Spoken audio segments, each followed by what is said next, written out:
d'arte, insomma diciamo che le due classi di concorso che finora ho portato avanti ho cercato sempre di farle confluire l'una nell'altra, perché secondo me non c'è letteratura che non possa parlare di arte e non c'è arte che non possa parlare di letteratura.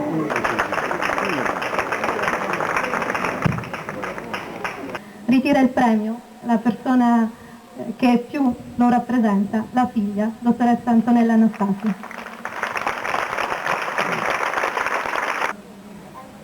Grazie a tutti.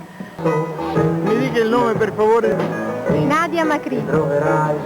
Allora, i premiati sono Carmelita Brunetti, Federica Legato, Antonella Palladino, Maria Teresa Papale, il premio alla memoria a Raffaele Anastasi e Paola Bottero.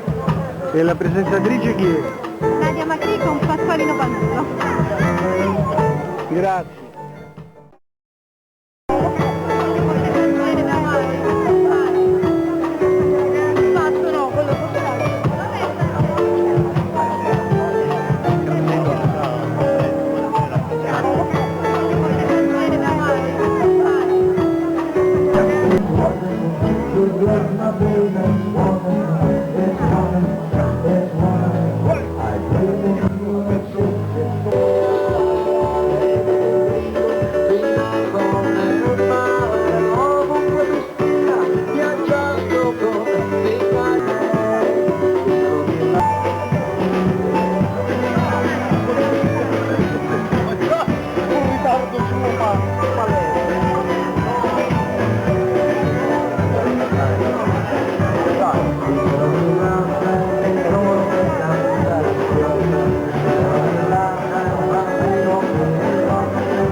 una foto?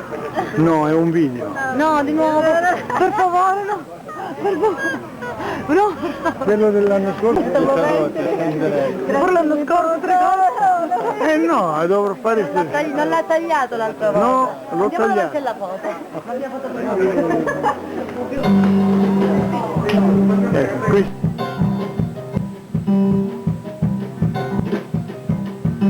È stata una bella manifestazione. Grazie. Ecco. Mi dica È qualcosa. stato il frutto di un'estate di lavoro, di duro lavoro. Senza il duro lavoro non può nascere qualcosa di così bello. Mancherebbe sempre qualche cosa e non è giusto.